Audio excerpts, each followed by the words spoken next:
All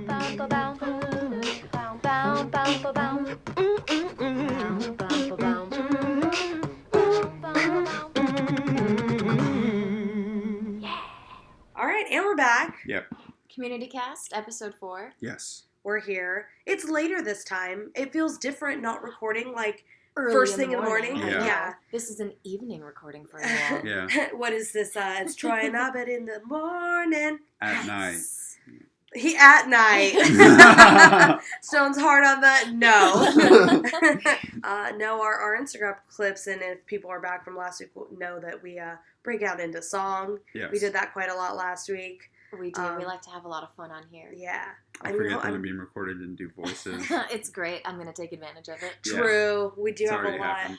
So speaking of a lot, we have a lot to go over today for Yes. different reasons. Like Ashley said, we're going to be talking about episode 4 today. It's the first season with a smaller episode order, so we'll go ahead and just start off with that. Only 13 episodes as compared to the 22 and 24 of previous seasons.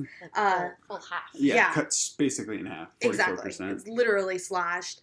And that kind of affects everything that we're going to see. I'll let you kind of take it away because you introduced it really when we were talking earlier. This season is coming off of season 3, where we basically got an ending that tied up everyone's story arcs, kind of ended the season very nicely, and Dan Harmon was fired as the show's creative runner, and we had to bring on some new showrunners that had an effect on what we ended up seeing this season and the different characters that we kind of see as well. So we have that on our plate, and there's other turmoil that we'll get into that also affects everything that we see on screen. Yeah, definitely. It's definitely like we see two things unfolding at the same time, like simultaneously. Yeah. What's going on the screen within the narrative and the concept of like the actual story, and then all the kind of, we'll just call it drama. That's basically what it is. And how a lot of people act, whether it be good or bad, justified or not.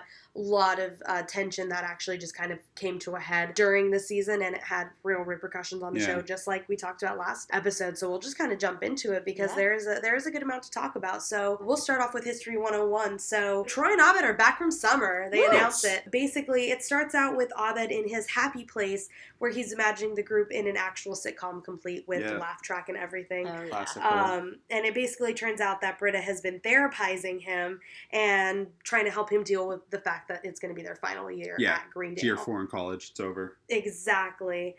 So even the intro song is Abed TV. It's Happy Place where they rerun, right? Yes. Where they, that's so funny. Right, where they get to relive everything. School never ends. Exactly. And so they very much play into that really hardcore, again, giving us that intro song. It's very much Abed's way of coping with his final year. The group celebrates their senior year, basically, and Annie decides she's doing senioritis. Yeah. Oh, yeah. She's going to pull pranks, hang out, be laid back. She's not saying her G's. Exactly. She's a whole new She's Annie. not good. Yeah. Right? The kind of Annie that we've never met before. Yeah, totally. Never. The one, Goosey Goosey? Yeah. Doesn't matter. Yes. Shirley volunteers to play pranks with her, and she's kind of like, I'll take other people, but Shirley is the willing participant in all of this. Troy and Abed are going to follow their annual tradition of making wishes in the school fountain, but in the middle of all of this, the group was supposed to take History of Ice Cream together, but it is overbooked, and now it is first come, first serve. That's kind of what they all walk into, the situation unfolding ahead of them. Yeah. So Jeff selfishly but also thoughtfully comes early to save seats, Yeah. thanks to Garrett's crisis alert. Yep. Yes. Which I love that. I loved the throwback to that. I wish so there was glad. just like a crisis alert app and it was just like a Twitter alternative. You could use. Yes. Just rather use that instead. Yes. Also, we're introduced that basically Britta and Troy are fully dating at this point. It's happened over the not season progressed, 3, progressed, season 4 gap, yeah. But it's definitely something that's going on fully at this point. It's a thing, yeah. The dean comes in, Simmer Dean. Basically, he lets everybody know that someone hacked into the supply closet. Yeah. One of my favorite jokes. Right, exactly. Like, again, at Greendale, we always think everything is so much more serious than it actually Nah, is. it's shit tier. And they counterfeited these History of Ice Cream admissions cards. So now there's going to be a limited number of seats in the class, and that's going to be determined by Yes. the Hunger Deans. Yeah. Which is also one of my favorite jokes because he literally goes through the entire Yeah, school. there's like a security footage shot. To Yes. to. A wide angle shot, all that fun stuff. It's so great. Yeah. So he basically says that what's going to determine these seats are these balls that are going to be marked with his distinct bite print. The group automatically doesn't want to participate. It's too much. They're trying to do senioritis. They're trying to chill out. Yeah. So they're going to take it next semester. Yeah. Yes. But Jeff urges the group that they have to take the class, and he reveals he actually took extra classes online over the summer and is one history class short of graduating, and basically reveals he's going to be graduating a whole semester early, which, again, we all have feelings on that. Exactly, yeah, we'll get to that. Talk about that a little bit later. Abed decides to stick around, and he's going to watch the Hunger Deans, and Troy goes with Britta to make his wishes in the fountain. And Jeff basically resolves to show them that he is Jeff. He's new Jeff. He doesn't want to take this class without them. So he's going to get 7 balls for the whole group so they can take their final class together. Yeah, by himself. So be better than everyone 7 times. No problems. So when Jeff says, our time here can't last forever, that basically sends Abed back to his happy place in his head. And what's going on basically in this other story in his head is that outdated software, the dean, basically loses all of their records and they're forced to redo their first 3 years at Greendale, which again is feeding into the whole Abed wants to stay at Greendale forever. The first challenge of the Hunger Deans is the rope tower to a ball hanging from the ceiling in a birdcage. So it's fully imagined Hunger Games in the cafeteria. It's not easy. No, he makes it very difficult. He's fully in a gown too. I feel like we should mention that, like heels and everything. Like this is wig. Yeah, with an American Gladiator setup with like giant like ear cleaners to like punch each other off the balance beams and like everything. It's awesome. And dance competitions. Exactly. And then what's weirdly going on in the background is Pierce decides to sit with Abed, desperately trying to find a joke and everyone fighting over balls. Yeah, that's his whole joke. And basically Abed returns to his happy place. Yep. Meanwhile, Annie and Shirley go to the dean's office to pull a prank. Annie doesn't know how to prank, and Shirley suggests that they put popcorn in his car. One of the jokes that I do like in this is that when they're looking for his keys, she assumes that the dean is wearing heels all the time. And when he put them in the cabinet. Jeff basically bursts in saying that he got 1 ball, he's going to get 6 more because he's new Jeff. Meanwhile, Britta and Troy are trying to make wishes in the fountain. They fight over just about everything. Troy wants to follow Abed's rules, and Britta wants to be herself, and they just end up wrestling in the fountain, which, again, everybody showing they watching. Always have tension. Like, Troy and Britta, from the very beginning. Even when they're dating, exactly, have tension all the time. It's really interesting. Back at the Hunger Deans, Jeff wins 4 balls, and the dean sees Jeff as trying to be a hero and throws a tango challenge at him to up the ante, which basically requires complete emotional commitment. Jeff counters by demanding the dean be his partner. One thing I do like that the dean says is he says the fountain does work. Yes. So everybody goes to the fountain to make wishes. It is ridiculous. Pierce is still desperately looking for a joke. Abed gets further into his happy place where the group might have figured out a way out of repeating their first 3 years at Greendale, which only makes him spiral even more. Because even in his happy place, they're still trying to not stay at Greendale. Right. During the tango, Jeff accuses the dean of canceling the other history class that was also supposed to be offered, and the fake admissions tickets, basically, he accuses him of making him himself. He accuses him of doing all this to keep Jeff at Greendale. The dean totally gives, and he's just like, you're right, like, I couldn't stand the thought of losing you, everything like that. So at this point, Jeff has gotten 6 out of 7 balls because he does master the tango. Yes. Complete with picture with the dean going, best friends. Yes. Oh, it's so great. Pierce finishes off his point by saying, gay balls. Yeah. That's his big joke that they build to. 18 minutes for Pierce to get to that. To get to gay balls. Everyone shows up and sees that Abed is catatonic. Britt admits to tell that she told him to go to his happy place. The final competition is there, and Jeff decides he's not going to go, and he's actually going to stay and try to help Abed. Meanwhile, Abed is giving a winger speech inside of his head. In his head, Via Greendale Babies. Yeah, via Greendale Babies. Abed gives a winger speech in his Greendale Babies show and comes out of his state on his own, basically saying that the future is scary, but they can get through it together because change can also be a good thing, right? Yeah. Yes. Leonard steals their balls while they're being moved by Abed's winger speech, and so they basically can't take the class together, and Abed suggests that Annie should take forensics instead of trying to fill her class space. That whole story up, yeah. Which is funny, because again, this comes from, like, Abed's head. Yeah. But yeah, basically, they say that they'll figure out a different way around taking history together, and they're all going to take all these different classes, right? So basically, the dean confronts Jeff when he's going to his house, and he basically tells him he smells like a movie theater floor, but not for the usual reasons. He tells Jeff he will be offering another history class, and basically because not only would they lose a bunch of grant money, but, because he cares about Jeffrey. And he's sorry, yeah. And since no one was paying his rent while he was kidnapped, which is obviously a joke from last season when Chang kidnapped the dean. Yeah, They for kept several him. months. It was at least 2 months plus. So he's now moving into the condo right next to Jeff. Yep. And at the end we see Chang naked in the rain with a note saying that he has Changnesia. Oh boy. Which we'll definitely explore a little bit more later. With his new name, Kevin. Exactly. With his new name, Kevin. And the end credit scene is this one is basically Antics 101. Going on in Abed's head where everybody is trying to be a woman to get into the class, and then they don't let Britta in because they don't think she's a woman. Oh. And that's basically it. That's a fun one.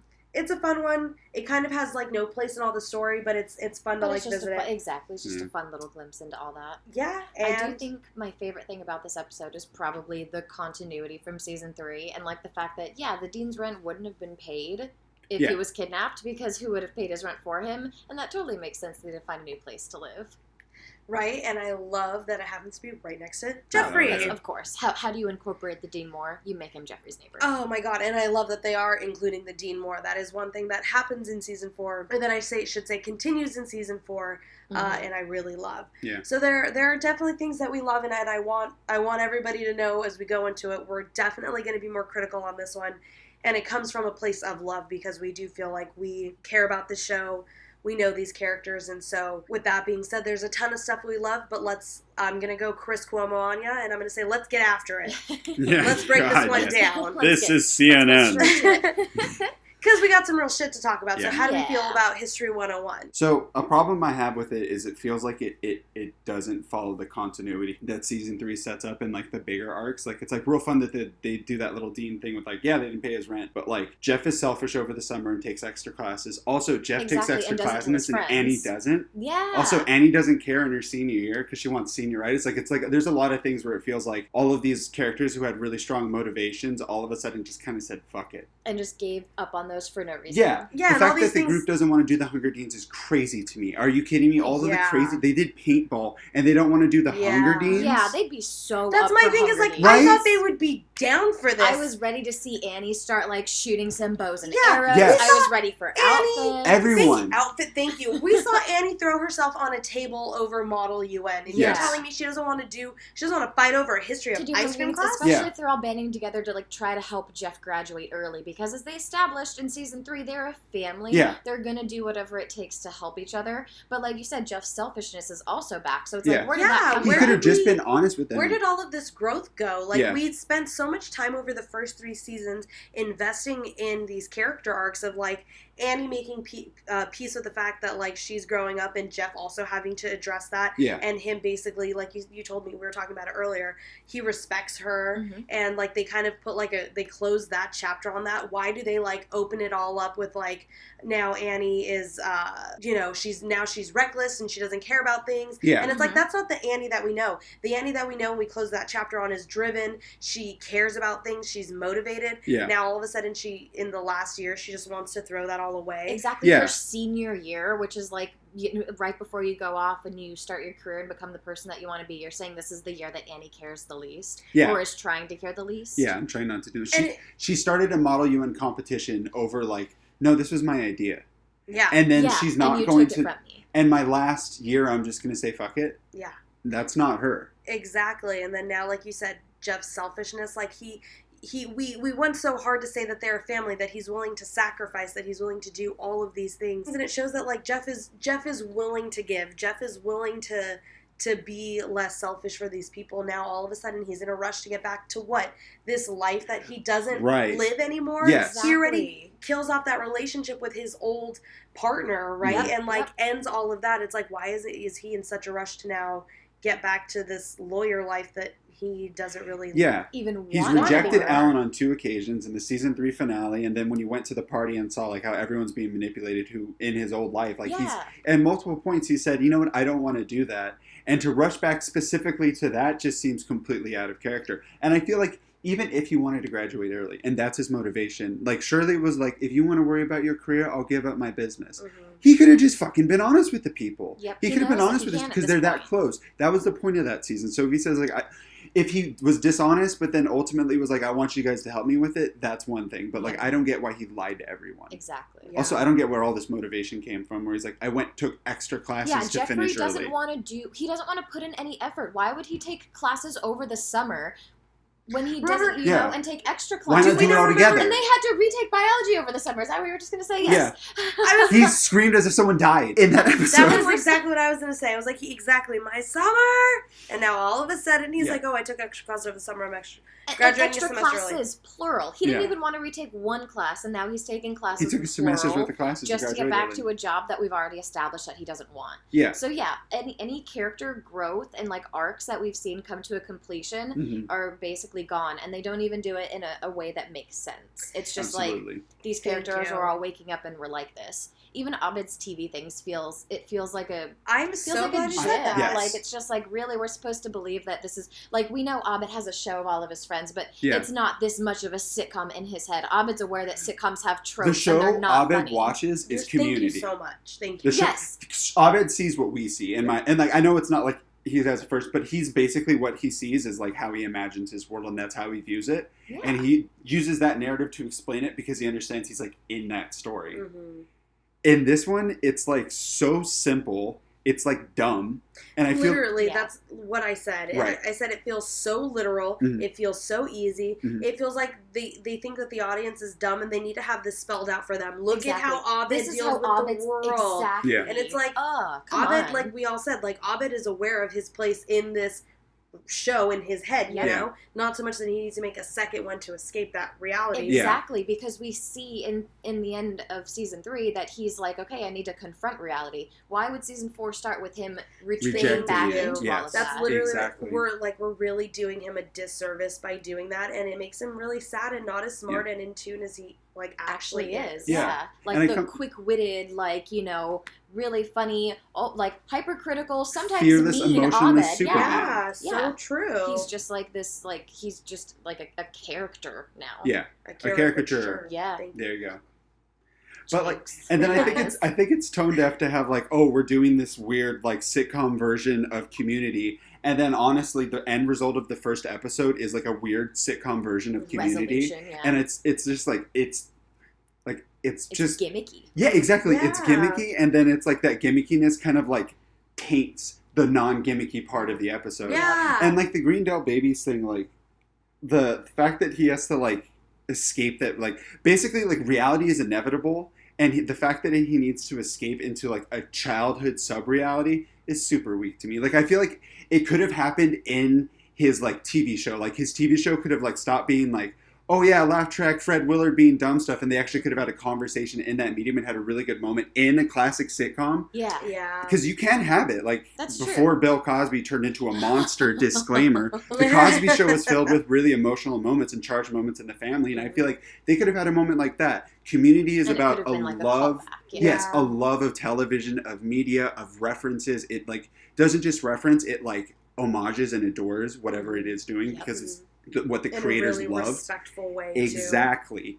And just to like go down to like honestly Muppet Babies was super sad. Also, it makes Abed look like, no offense, it makes him look a lot more developmentally disabled than he is to be like, oh, I'm thinking of little cartoon shows. Like Abed's a fucking full grown adult. He drinks alcohol. He's had relationships and dates. Like he's not going to be like, oh, I'm going to think I'm in Looney Tune Babies. That's a bit much. They could have done anything else.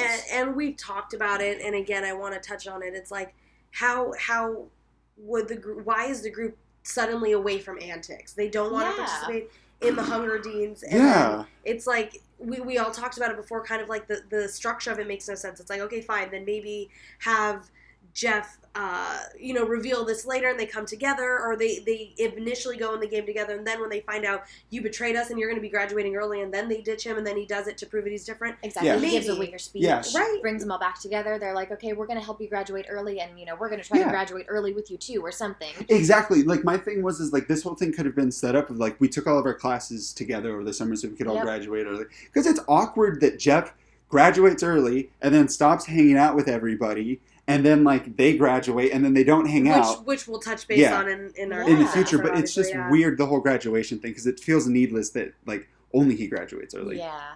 By the end of it, because that's the thing, is like they get half the amount of episodes and they use it just for Jeff, which is weird to go back to like a Jeff-centric narrative starting here. And speaking of things being Jeff-centric, other people are being excluded. Yes. One thing that we start seeing in this episode that definitely gets fulfilled through the rest of the season/series is the treatment of Pierce. Yes. So we can all agree Chevy Chase is not a perfect person. No, yeah. It's kind of his fault. And exactly, we'll talk about it more later. But what they end up doing is they put his character in a corner. Yeah. And basically his big moment of the show is saying, gay balls! Yeah. And it's like they summed up their view of Pierce's character in one word. You know, it's like, this is what we're giving him for the rest of the season basically. To do, right. And it's so sad, because like Pierce wasn't meant to be like enjoyable or like a positive source of information. Like he gives like some wisdom, but like that's not because of his upbringing or like what he thinks politically. But now he's just kind of like, he was supposed to be a caricature of like people, and like people, even if you don't like them, are complex and layered, and baby boomers are complex and layered, and there's a reason why they feel the way they do. Like with the season 3 regional holiday thing, and there's like they sing a whole baby song. Boomer Santa, It's to why they feel the way they do, right. And then for Pierce to be reduced to basically 2 words, it feels mean. Yeah, and it doesn't really feel. It feels mean to Pierce, but honestly, it feels like a real jab at Chevy Chase. Oh yeah, which we'll discuss more later. But I love that you say that, because then we go into season 4, episode 2, Paranormal Parentage, and who is literally isolated from the group again, separated it's the entire mean. time. He's a jerk, but he's your actor. Exactly, and like he was a part of the family. They established that coming from season 2 into season 3. Like, you know, Pierce was growing and changing with them. He was there for certain characters, and he's just the unlikable curmudgeon. Yeah. You can't reduce that to just being like old racist. Yeah, they do. They pigeonhole it. Yeah, he's the grandpa you don't like, or the uncle you don't want to be around. Yeah, and this gets explored more in episode 2, Paranormal Parentage. So, a couple of things I want to mention on this, and so. We'll say this is the next Halloween episode. It's the season 4 Halloween episode. But weirdly enough, and we'll explain it a little bit more, this aired on Valentine's Day. Yes. So keep that in mind. Oof. When you watch this, you see all the things that unfold, and then think of, the audience watching it at the time. On Valentine's Day. Exact opposite in tone of the year. Gosh, and it's like, I want you to know costumes and everything. This is a full Halloween episode. Exactly, yeah. Whereas last season, they actually weren't dressed up because they told scary stories. They're back this season, full costumes. They're going to a Halloween party. Yep. So basically, one thing I do want to mention, this one's written by Megan Gaines. Yes. So I thought that was pretty cool. Mm-hmm. Basically, the group meets up to hang out before they head over to Vicky's Halloween party, which Pierce was not invited to since she put a pencil through his face. Yes. Troy is a tiger. Abed is Freddy from Friday the 13th.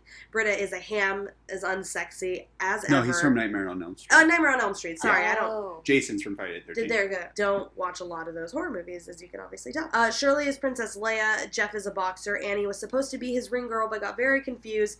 Ended up dressing up as the actual girl from The Ring, Samara. And she's pretty freaky deaky, right? Yeah. Pierce calls Troy, says he accidentally locked himself in his panic room. Jeff refuses to let the group get tangled up in his cry for attention, but when the dean shows up as Jeff's ring girl, because he's obviously been listening to Jeff's phone calls and or reading his emails. Yes. He's also going to Vicky's party, so Jeff agrees to help Pierce because they have a thing to do, so they don't have to go with the dean. Exactly. The group shows up at Pierce's mansion, and Troy takes them to the panic room where they video intercom Pierce, and he laments he locked himself in there by accident while he was dusting, but later admits he really locked himself in there on purpose when he saw the ghost of his dead dad Cornelius while getting a glass of red water. Yes. and he really goes for it. Yep. Pierce asks the group to look for his red notebook with the code so that he can get out. The group agrees to help Pierce without Jeff, but Annie's his ride home, so he stays. So he has to, yeah. So he's like, oh, fuck it. Jeff and Britta pair off and find Pierce's bedroom, which Britta keeps trying to use this as an opportunity to therapize Jeff and get him to deal with his daddy issues. I love it so much. She really tries to get into the zone on this one. She down. keeps taking calls from Ziggy Freud. Yes. Abed and Annie break off while Annie is annoyed over Pierce's ideas for ladies. Yes. Oh my God, blonde his tennis little racket. journal. Yeah. Abed finds a secret passageway behind or in the library where he pulls out one of the books. So right. Super Scooby-Doo. Yes, He I love disappears. it. It is super Scooby-Doo. This whole episode we talked about, it definitely feels like a Scooby-Doo-esque type episode. Yeah. And this leaves Annie frantically wandering the mansion alone, trying to find him. Yeah. We even get a little map of the mansion to see where everybody is at, which is really nice. cool. Meanwhile, Shirley and Troy are looking for his notebook, and Troy's clearly lost. They walk by the same closet over and over, and Troy says that Pierce told him he didn't need to go in there. Shirley, thinking that he's a racist son of a, she opens it to find his sex dungeon. Yep. Troy insists it's an indoor swing, Doy. and all the collars are for secret dogs. Yes. Shirley asked Troy to forget what he saw in there and forget that I knew what it was. Yes, which I love. I love that little afterthought. Right, and she basically has a softer moment with Troy where she admits she's worried about him staying with Britta because she's a woman with experienced taste, and she basically doesn't want him to be sullied by Britta's, like, slutty ways. Hard butt stuff off the bat. Shirley. I know, like, you're trying your best, so you're also a total bitch. At the same time, I love it. Annie finds Troy and Shirley, while, being terrified. They agree to find Abed, who's watching Cougar Town in the security camera room. He only gives his friends attention during the commercial break. Yes. You get 2 minutes. Yeah. But then we reveal someone is watching Abed, some shadowy figure.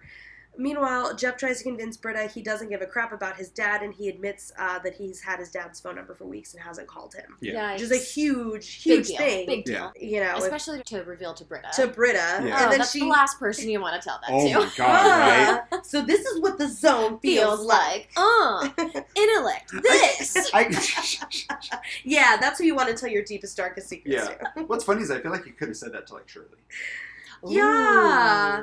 Probably. Explore that. I like that, though. After locking himself in Cornelius's study, after he's so pissed off at Britta being like, I don't want to talk about my dad. Yep. He finds the notebook with the code for the panic room, but he doesn't go to save Pierce. Actually, no, of course not. Serves himself a drink and hangs out. Enjoys himself. Exactly. He hears banging, but Britta isn't at the door. The whole room starts shaking, and he runs out and takes Britta with him. And meanwhile, Annie, Shirley, and Troy are tormented by a person coming through the wall. Spooky scary. It's tons of then it's all shit has hit the fan. Yeah, Like, we're in a fully you got a whole haunted room house. shaking with, like, big angry ghost farts. Like, it's going spooky. Big angry ghost farts. Yeah. So they all find each other. The rest of the group, minus Abed, runs back to the panic room, only to find Pierce is dead on the floor. Yes.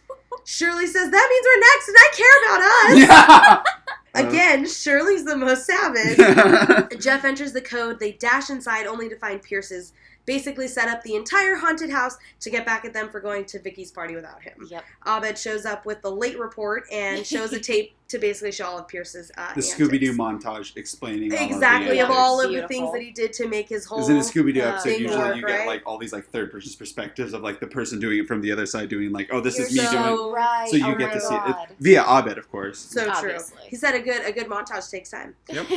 But when Pierce realizes someone has been watching him sleep, he freaks out because he didn't hire anyone. LeVar Burton was a hard no.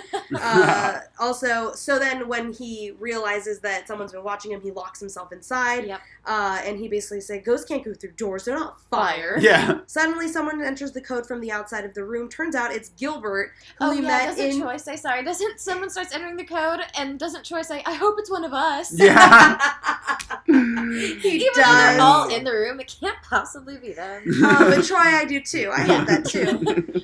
So it's Gilbert from last season. Obviously, we saw how things left off in digital estate planning. This is actually his house. He won in the inheritance from last season. He's been living in the mansion in secret for 6 weeks. Yeah. And taking care of Pierce in the shadows. Like, from afar. Yeah. Yeah, because it's given his life purpose again because he's been struggling after the death of Cornelius. He took care of every aspect of Cornelius' life, and now he needs to kind of do that for someone. Yep. Exactly. So he chose to do that for Pierce in secret, like a normal person. Yeah, you know, that's why Secret he belongs butler. here. Secret Like butler. he tells him, he's like, I paid all the undue bills or the overdue bills. Yeah. Like, I took really, the mail. exactly. There are fresh socks in the dryer.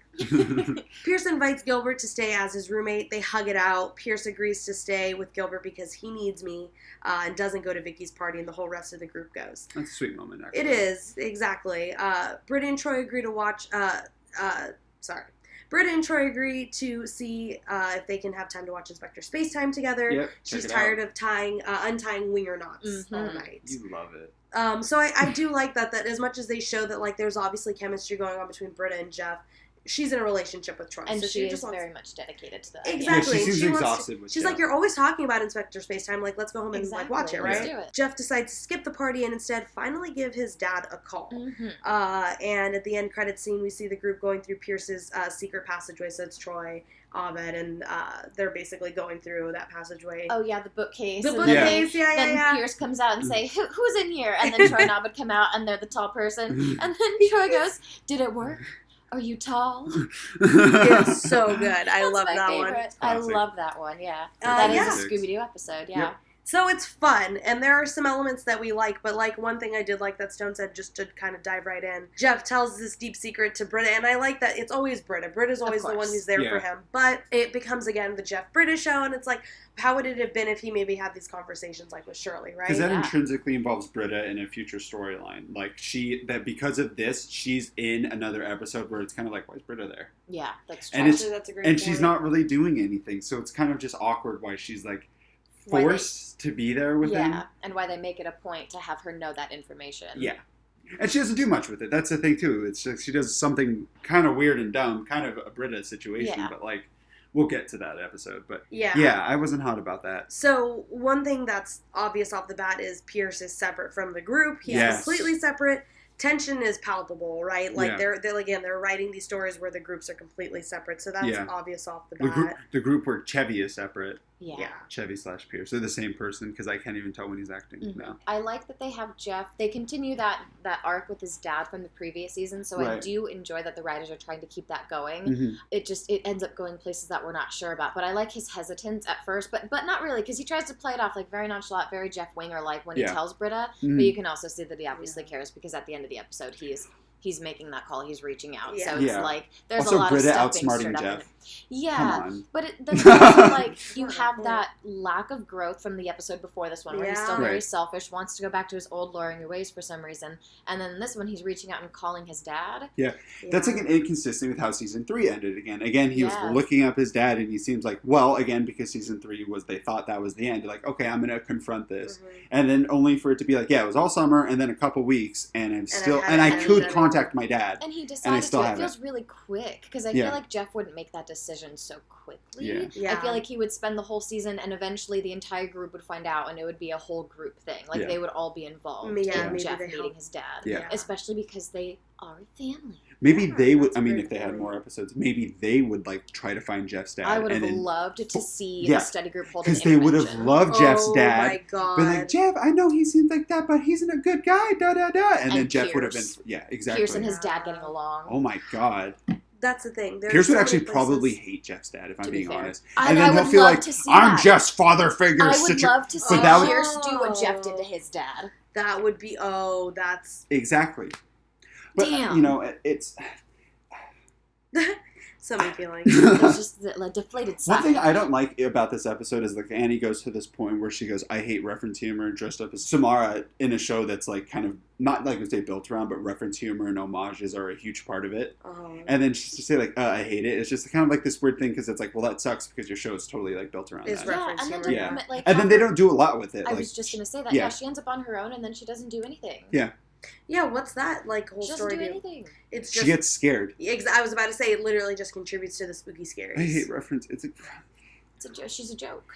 Yeah, and what's funny is I feel like as we talk about it, we're seeing we're not having a lot of like biting thoughts on it because we're just like meh. Was it okay? She's not even talking. There's no reference going on. Like, there's no joke. There's some and that's the thing. It's like there are moments where there are no joke, and it's like, oh, we're doing this for the effect or whatever. Yeah. A lot of the jokes really land, but overall, like, what does it do for the characters? What does it do for the story? Yeah, exactly. Not much, right? I do like that Pierce does have like a tender moment, but like it's just like it's like a drop of water in a sand. It's like there's nothing else really after this. Yeah. That's actually a great point. Episode 3, Conventions of Space and Time. Yes. So, Britta and Troy have now been sleeping together. It is official. But Troy says Abed is fragile. They have to ease him into their relationship. Yes. Britta basically has to climb out the window and has a whole montage of her sneaking out and basically back into the building. Which, she Tarzan swings around the building. Yeah, like in her bra. And Ashley and I both agreed it's like a 6 shot. Like going all the way across. It's a one steady shot all the way across. We get to see like directly into their apartment. It's pretty cool. Yeah, it's awesome. But yeah, it's basically for her to sneak back into the apartment moment. And basically she's like, hey, Abed, I'm here for my breakfast with Troy. But Abed admits that he has known about them fucking for weeks. A while, yeah. Probably since the start. Exactly. Because he's not stupid. Exactly. I know. Which come on. Yeah. We'll talk about because I have lots of feelings about. The group is revealed the group is taking a road trip to an Inspector Spacetime convention. Annie and Jeff are tagging along so they can go skiing. When Abed and Jeff return to the study room for his sunglasses, Pierce is hiding in the dark and confronts them about not inviting him to the convention. Yeah. Fully sitting in the dark. Sitting in a room waiting like a there. prop. Yeah. Exactly. Like they were like, we don't know what to write you. Just sit in the dark. Yeah, just be in the dark for this. And We'll it'll be turn funny. on the lights and it'll on be you. funny. Plebe. Jeff admits they didn't invite Shirley either, so Pierce is a little bit less offended. At the convention, tensions are bubbling between Abed, Troy, and Britta because Troy is basically worried about keeping Abed happy. Abed doesn't like the change that Britta is bringing, and Britta is annoyed with both of them. Yeah.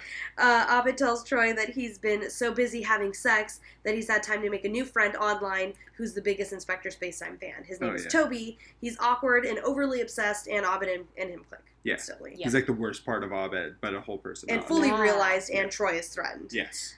Annie is back in the hotel room, and after calling for room service, she pretends Jeff and herself are married and really gets into it because they mistake, they call her Mr. Right, Mrs. because Winger. Jeff said he wanted to leave, and Annie decided to stay at the hotel. I'm like, I should preface with that they were supposed to go skiing, and the mountain got closed. They went because an avalanche. I think it buried sad. Exactly 80 skiers. Yeah. So sad. Yeah, and Jeff really wants sad. to go Eagle home Scouts, or do something else or wants to leave and Annie goes back to the hotel room and makes the call to order something and they call her Mrs. Winger. Yes. And then she just goes Annie for it. She goes crazy. She goes hard. Yeah. Funny enough, Pierce and Shirley show up at the convention, and right as they basically arrive, they're invited to focus test an American version of Inspector Spacetime, which Pierce quickly ruins. Yeah, they get demographic picked by being black lady and old white man like, at a convention like you that. Guys.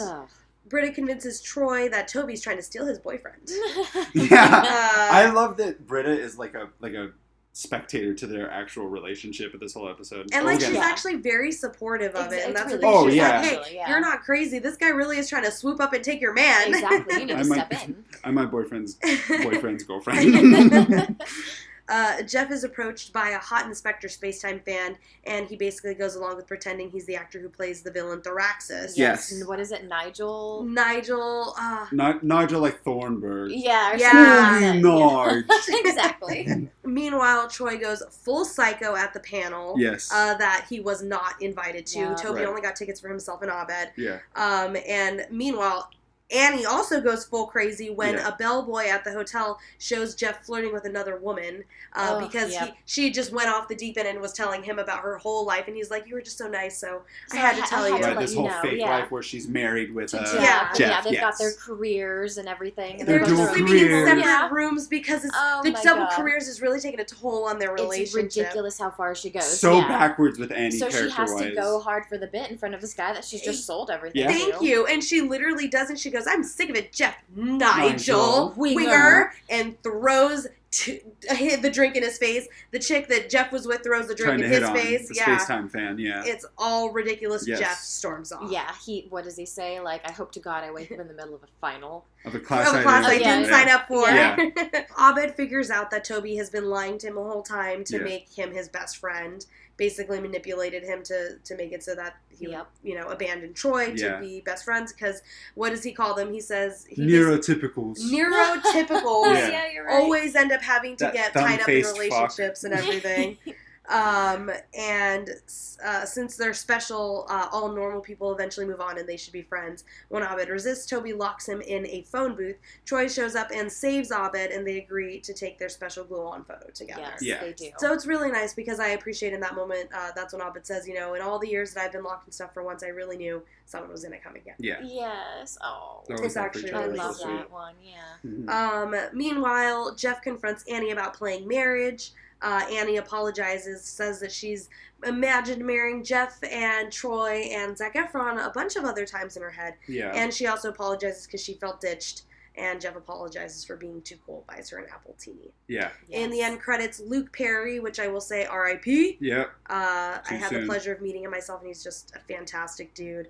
Luke Perry and Jenny Garth from 90210 are starring in the American version of Inspector Spacetime, thanks to in the end slate, yes, and amazing. We watched the study group observe it, and Pierce is like, "You're welcome," and Abed is furious because the American version is going to be garbage. Bastardized, all because of Pierce. Yeah, of course. Because at the right? at the focus group, he basically tarnished it horribly with his very charismatic opinion. There's a lot going on in this one, too. There's a lot of really great Troy and Abed stuff. I like that they address I like that they address the tension that being in a relationship for Troy brings, but then I also don't like that they tried to act like they were keeping it secret from Abed that they were sleeping together.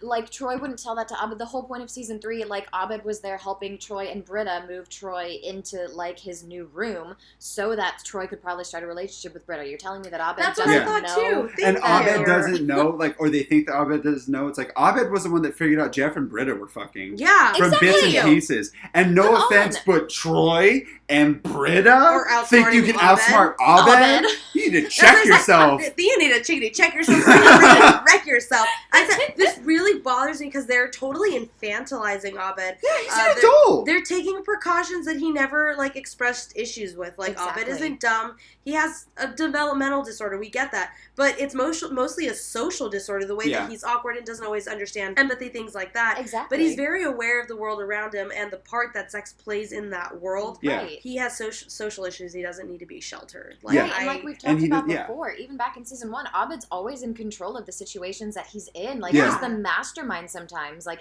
he's very clear on what's going on. He's not gonna be aware that his best friend is sleeping with a girl that he's also been friends with for 4 years. Exactly, and sits directly next to. Yes, exactly. Abed is between the two of them. He's like it's ridiculous. And I know it's like over by the beginning of the credits, and like it's that beginning, but it just like it feels needless. Like it was funny, but it was like, come on, Abed's not that stupid. Yeah. But then it's nice to see Britta help Troy actually go after Abed and be there for him and help their relationship. I really like that. Yeah, because it's like she realizes how important that friendship is. So it's really nice to see that. And then you see Troy and Abed. You really see Troy be there for Abed. And like you said that line, Abed knew that Troy was going to be there for him. He has faith and confidence in his best friend. I love that they're finally But he doesn't know his best friend was fucking Britta. Yeah. Yeah, exactly. No, they actually get to play out their boyfriend's fantasy of like, no, we're actually like in love and we're a couple. Yeah. And it's like you kind of are. And Britta needs to help you mend your boyfriend's relationship, and it's a little adorable. And then the whole Annie thing too. Annie gets so bad in this episode. Annie. Like, doesn't that just hurt? No, I mean, we talked about it. Like, this feels like something that was so closed a chapter on, right? Like, she was so we had addressed all of these different things. They talked about it, that it was like, I have to stop. I see you like that, but we have to move past that because we need more women like you. And then now she's back to being this like little girl who's obsessed with marrying Jeff and does this whole psycho, like, faux marriage thing just to save face. Like, her going that hard and like throwing the drinks in Jeff's face, 100% Annie. That's fine. But it's like her becoming this obsessive like girl who maybe she would have done that in season 2, but like season 4, she feels like she's starting to grow out of this. Like, why did they like reduce her to that? Thank you. Why did they reduce her to that, and why did they undo all of the progress that I felt like she made in season 3? Exactly. Right. Just to have her go through all of that within this episode, sort of, and come to that conclusion, but then also not really. Yeah, for it to also just be like, oh, well, I was just mad because you ditched me. It's like... Exactly. I don't know about that either. That also felt like a cheap excuse. Also, speaking of cheap excuses, I thought it was lame that it was like, oh, Annie and Jeff are just tagging along to go skiing. Yeah. That felt random. Oh, come on. It seems, again, Pierce doesn't want to be with the rest, isn't written to be with the rest of the group, so Shirley just gets tacked on. Exactly. They're like, yeah, we don't know what to do with Yvette this episode. Let's just throw her in with Shirley and we'll do a focus group. That'll be funny. Because what does that accomplish besides ruining Inspector Spacetime for Exactly. Yeah, and Shirley's just like, this is why I don't want to hang out with you guys on the weekend. Exactly. Shirley has nothing this episode. Weekday friends. And all that she says, all that she tries to do is save the show for Abed, but like she's not successful, so it's like she could have not been there. Exactly. Unless they're going to let her save the show, and then they don't. So, exactly. They could have said she's staying at home with her kids. Yep. it's a fun episode in sorts, but then it also really lets us down in a lot of other ways. It's not consistent with like the characters that they've set up for 3 seasons, and it just feels like really like they're just fumbling it in their hands a little bit. Yeah, I think Troy and Abed are somewhat consistent, but again, like you said, it's kind of this regression for Abed even a little bit. But he's okay this episode, I think, because he figures out, Toby's little scheme, and he's like, yeah, I don't want this. I'd rather have my actual friend. So I like that. Yeah, because Abed's like, we should be balanced, blah, blah, blah, and tries to explain that to Toby. And he says, do you mind if I winger you for a moment, for a second, Yeah, so it's like he's making these connections, so I think that's a good little blip. But as far as, like, the sea that this episode is, it's just, like, it's a tiny little speck in that whole sea of just, like, sort of nonsense. Yeah. And just silliness. Yeah. And Stone and I have talked about it before, and we'll talk about it more kind of when we're breaking down the series behind the scenes. But, I also thought it was kind of lame to do, like, a whole, like, this is very much Doctor Who. Yeah. It's like, let's just explore Doctor Who and do culture. a convention, absolutely. I thought that was that'll be cool for our nerdy fan base. And it's so Doctor Who that it's just not even, like, tongue-in-cheek or a reference. Exactly. Like, I've read that Dan Harmon was like, he wanted this stuff in the background. Like, it's like, no offense, what if there was a Cougar Town convention, or they went to the set of Cougar Town for an episode? It's too much. It's a background thing. It isn't like Abed is Doctor Who. That's who he is now. He's one of those weird. Right. I'm not to like call out all you weird Doctor Who people, but you're all pretty fucking weird to me. We're not coming for you. Yeah, no, you're cool. You do your thing. I hope you love it. That's all I want. But to me, they kind of just like turn him into that, and I'm like, that's not who Abed is. No. Abed loves so many things and He's so a many creator. mediums. Exactly. Yeah. That's why when not they play Inspector Spacetime, they act out their own scenes. Or they go to the Dreamatorium and they make their own stories. Yes. They aren't just like, they're not just recreating the episode. Yeah. Yeah. Ugh. I think and I even loved if they it. do Well, go to a convention, like it could have been any. You know what would have been cool is if it was honestly like a Comic-Con convention or something. So that way everyone kind of have a reason to go. And then there'd be space for them, and because they're having a panel or something. Yeah. But exactly, everybody could have had something, and maybe we get to see these again more layers come out. Because again, what did that episode accomplish? Okay. The opposite of this last episode where we say, what did that accomplish? I think direct opposite of that episode is this next one, episode 4. Gains a lot of steam out of nowhere. Alternative history of the German invasion. Yes. It's a good time to transition. Absolutely. Because we spent a lot of time talking about it. We felt like this one was one of the episodes on season 4 that did it right. Yes. Very much so. That felt authentic. Strong. That felt strong, and felt like the closest probably to the previous seasons that we had seen. So, exactly. So I'll break it down. The group is basically upset that they're not taking the history of ice cream class, which is again like is so weird dumb because they didn't want to. They do the Hunger Games, right? Yep. Right. They wanted to take history of ice cream. You had a way to do it. And this isn't a dumb. Sorry, it's like this isn't a dumb choice on the characters, and I don't want to be mean, but this is a dumb choice with the writers. Like, why did they make all these deliberate choices just to like walk back on it 3 episodes later? Yeah. Exactly. I rather would have been in History and Ice Cream with a fucking crazy ass professor than we're in history with this guy. Because they don't even do anything with this guy. So speaking of that, their new history class is going to be taught by a hard ass Professor Cornwallis. Yes. And right as they walk in, the annoying German students from last season, Foosball and Nocturnal Vigilantism, it's episode 9, right, are back with a new leader. They couldn't afford Nick Kroll anymore. Yeah. So they got a new guy. Too busy. This is his brother. Yeah. Exactly. They got this dude from The Office in a couple episodes to play this. You're right. So meanwhile, Chang is back. He's now Kevin, who has Changnesia. He doesn't remember anything from his incidents from prior. He only has like 6 weeks of cognizant memory. Ben Chang never happened. Ben Chang never happened to him, and the school board has assigned the dean and Greendale to help rehabilitate him. Exactly. Right. He's their responsibility. Exactly. They pin him on him real fast. Meanwhile, exactly. The study group discovers their study room has been overtaken by the German study group. Oh, no. And they're upset, but Annie says we should just let them have it for the day, and then they celebrate with their whole little German dance techno song. It's like, this one is so good. But like, they're just using the side German table. puns also. Yes. Chef's kiss. I love it. Dusseldorfs. Hogan's Village. So, on the other side, but it's just a little side table too. They don't want the main study group. They just want to be in the study group room. So it's not even like they have the main table. They just want a little side one to do their own thing, which is like not the worst. But Jeff doesn't want them to. No. Jeff doesn't want to compromise. Even though it's they have their study room, which it has been for 3 seasons. And like, again, we've talked about it. Jeff not wanting to change it, doing stuff like that, and like getting rid of that growth. We see that. But this, like, Jeff being petty, that's Jeff. That's just his character. That's very much who Jeff is. Oh, you're going to step on my property? Are you kidding me? You step to me. I'm going to piss in all four corners. What are you going to do now? So on the other side of campus, the dean confronts the school board about letting Kevin come back. He said, let me get this as straight as I can get things. Which, again, just a quick touch on where he is sexually in his life. Yeah. They were given a huge grant to take Kevin in, and the dean resolves to prove that Chang is faking his amnesia. Right.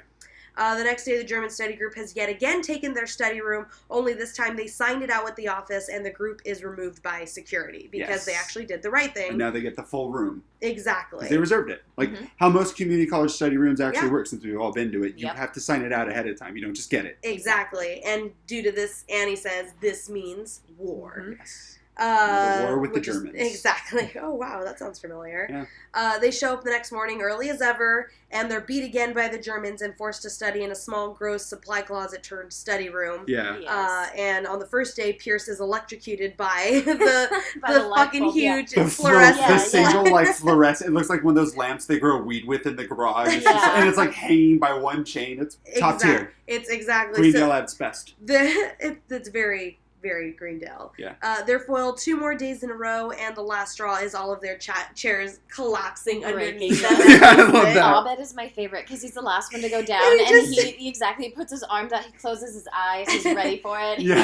He's There's like music Ripley in playing, Aliens music 3 and she playing, jumps into the lava. It's awesome, and they have this whole moment where they're like, okay, this is the last straw. Yeah. Exactly. On the other side again, Kevin is posted in the dean's office, and the dean berates him for all of the misdeeds that he did last year, but he really just keeps sticking to the fact that he doesn't remember anything and feels guilt over everything that Chang did, but not Kevin. But not Kevin, yeah. Jeff decides they're going to get back at the German study group, but when Annie tries to convince them they've lost, he gives a winger speech. He doesn't have any other real family besides his mom, and when he grew up, he would watch Hogan's Heroes. And he says that it taught him that the lovable misfits always win, and I feel like that's really important. The fumbling Germans, yeah. But that's the thing. Very much he views themselves as the lovable misfits. Yeah. And that they always deserve to win. Yes. So he decides they'll come up with a clever ruse to get them kicked out of the study. They throw a German Oktoberfest and invite the German study group. They have one of the things in my favor is it's all Oktoberfested out.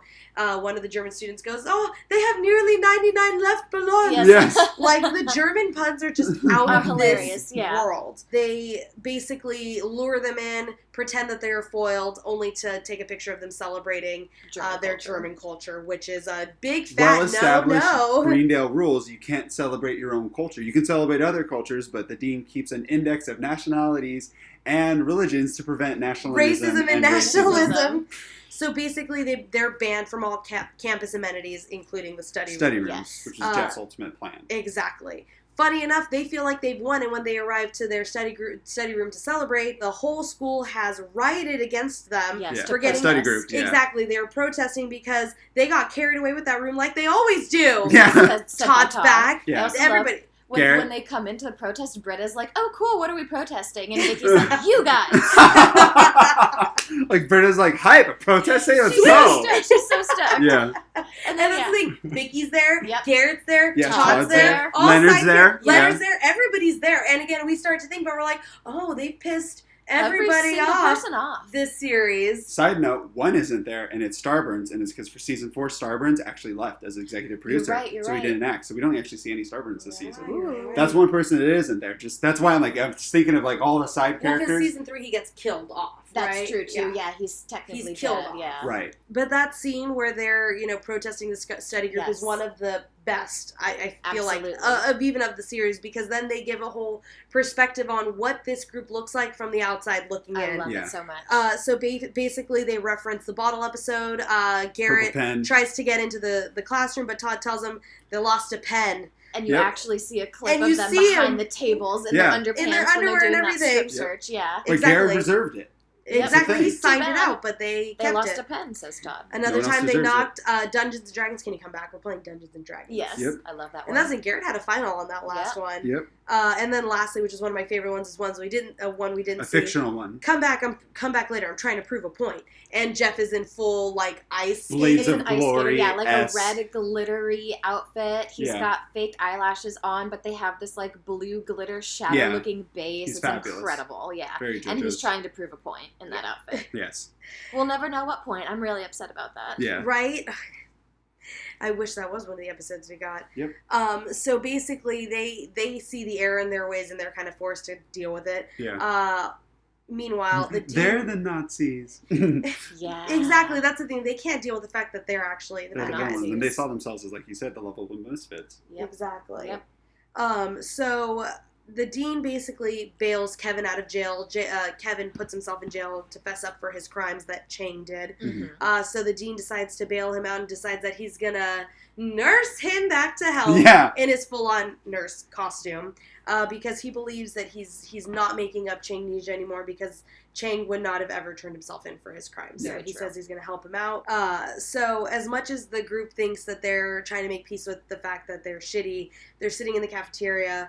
Cornwallis shows up to them, and then they're like, "Oh my God, you're here just to tell us to teach us a lesson, right? You did all of this. You made everybody protest us and hate us to make us learn a lesson that some people's villains are other people's heroes, right?" Yeah. And he's like, "No, you idiots! Like, why would I do that? You guys all failed because you never showed up to class." Yeah, dumbass. So when they realize that paper.